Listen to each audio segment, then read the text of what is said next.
Bienvenidos al canal educativo de la Escuela Militar de Medicina de México. El trauma infantil, miren, no es solo un mal recuerdo, es literalmente una herida que se graba en la biología misma del cerebro. Hoy vamos a seguir el rastro de esa herida, explorando los mecanismos neurobiológicos que conectan esas experiencias tempranas con una vulnerabilidad de por vida a la depresión, a través de las cicatrices estructurales, sinápticas y epigenéticas que deja. Muy bien, esta es nuestra hoja de ruta. Iniciaremos con el concepto de la cicatriz biológica del trauma. De ahí, analizaremos la disrupción sistémica del eje HPA. Profundizaremos en la remodelación sináptica y la neuroinflamación, para luego entender el silenciamiento epigenético de la resiliencia. Finalmente, exploraremos los nuevos horizontes terapéuticos y cerraremos con conclusiones claras para la aplicación clínica. Empecemos. Vamos al inicio de todo. El trauma temprano no es algo que se queda solo en la mente, en lo psicológico. No, es un evento que se inscribe, que se talla en nuestra biología. Deja una huella muy real que, años después, puede abrirle la puerta a la depresión. Y esa huella tiene un número que es bastante impactante. Aquí lo tenemos, 4.6.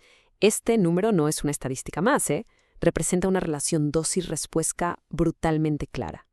Lo que estamos viendo es que acumular 4 o más experiencias adversas en la infancia multiplica por 4.6 veces el riesgo de desarrollar depresión en la edad adulta. A esto nos referimos con una cicatriz biológica. Altera el neurodesarrollo de raíz. Y ojo, no solo es la depresión, el riesgo de suicidio se duplica o hasta triplica. Estamos hablando de la creación de un sustrato neurobiológico para la patología que dura toda la vida. Ahora, ¿cómo empieza esta cascada? Bueno, la primera pieza del dominó que cae es nuestro sistema central de respuesta al estrés, el famosísimo eje hipotalámico pituitario adrenal, o eje HPA. Piénsenlo así, en un cerebro sano, este sistema tiene un freno de mano muy eficiente, pero el trauma crónico simplemente lo rompe. Lo que pasa es que se desarrolla una resistencia a los glucocorticoides, y con eso se pierde por completo la retroalimentación negativa, o sea, el sistema no sabe cuándo parar. Y para colmo, la hormona liberadora de corticotropina, la CRH, sobreestimula el locus coruleus, que a su vez inunda el cerebro de norepinefrina. ¿El resultado? Un círculo vicioso, un estado de hipervigilancia perpetua. Y aquí vemos a todos los involucrados, el hipotálamo, la hipófisis, la amígdala. Todos estos actores anatómicos quedan literalmente atrapados en este circuito de estrés que ya no se regula. El sistema no solo sobrereacciona, sino que queda permanentemente sensibilizado, como en un estado de gatillo fácil, listo para dispararse ante el estímulo más mínimo. Entonces, el punto clave aquí, lo que es fundamental entender, es que este estrés crónico remodela físicamente el cerebro. No es algo etéreo. Por un lado, induce una hipertrofia dendrítica en la amígdala. Es como si el volumen de la alarma del miedo se subiera al máximo. Y al mismo tiempo provoca una atrofia en el hipocampo y la corteza prefrontal.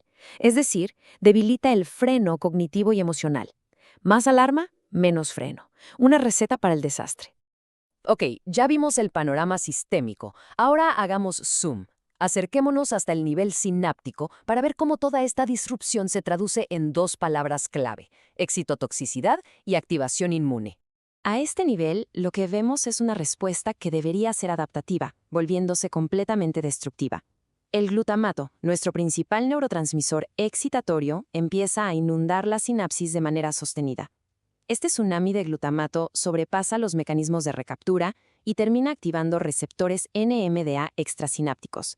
Y esto, colegas, desencadena cascadas de muerte celular. Las neuronas, para protegerse, literalmente retraen sus conexiones. Pero esperen, que no son solo las neuronas las que sufren. La norepinefrina del estrés crónico también activa la microglía, las células inmunes residentes del cerebro. Y aquí vemos una transformación terrible. Pasan de ser guardianes que protegen a las neuronas a ser destructores proinflamatorios. Literalmente cambian de bando.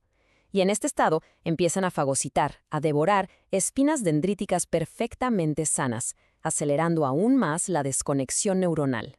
Y si nos vamos al mecanismo molecular, es alarmantemente preciso. La vía del complemento actúa como una etiqueta que marca la sinapsis para su eliminación. La fosfatidilcerina en la superficie celular envía la famosa señal de «cómeme» a la microglía. Y para rematar, las señales protectoras de «no me comas» fallan, dejando las sinapsis completamente indefensas.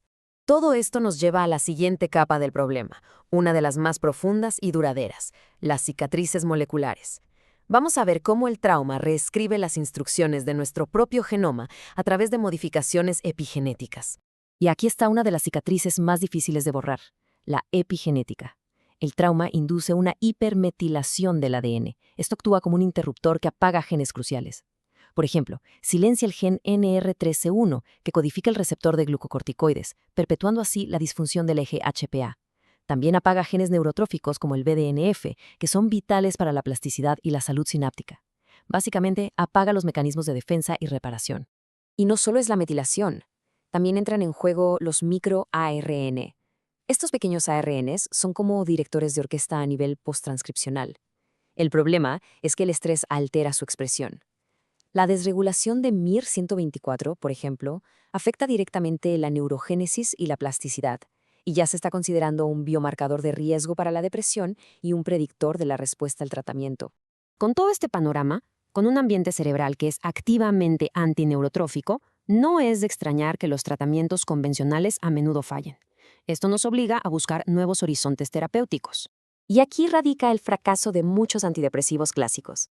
Intentan aumentar las monoaminas en un entorno que ya es estructuralmente hostil para la supervivencia neuronal. El cambio de paradigma es ir a la raíz. En lugar de solo modular neurotransmisores, el objetivo ahora es reactivar directamente la maquinaria de síntesis de proteínas para reconstruir las sinapsis que se perdieron.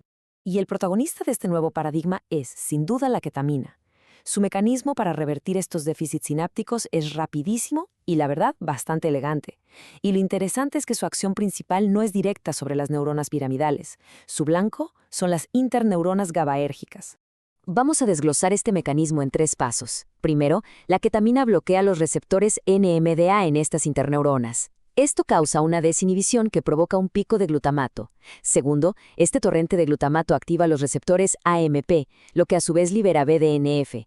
Y el tercer paso, el BDNF activa el interruptor maestro, la vía MTOC1, que es la señal para iniciar una síntesis masiva de proteínas y con ello la sinaptogénesis.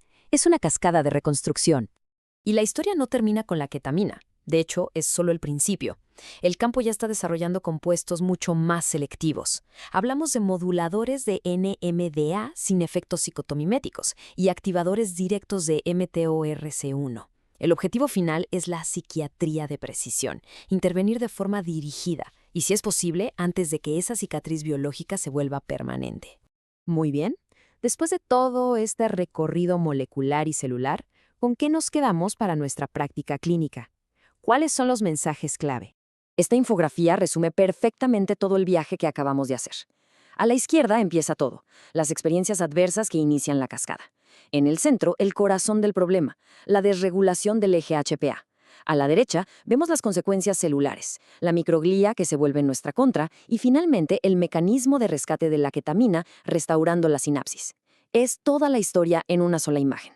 Para sintetizar, los puntos clave para llevarse a casa son estos. Primero, las experiencias adversas en la infancia crean una cicatriz biológica duradera y multisistémica. Segundo, la fisiopatología sigue una cascada clara de regulación del HPA que lleva a excitotoxicidad, neuroinflamación y silenciamiento epigenético. Tercero, este estado antineurotrófico explica la resistencia a los antidepresivos clásicos. Y cuarto, el sistema glutamatérgico es el nuevo paradigma porque ataca directamente la raíz del problema, la sinaptogénesis, para un efecto terapéutico rápido. Y, por supuesto, toda esta revisión está fundamentada en literatura científica de primer nivel. Aquí pueden ver algunas de las referencias clave que hemos utilizado. Este video fue producido por el general de brigada médico cirujano Humberto Carrasco Vargas. Muchas gracias por su atención.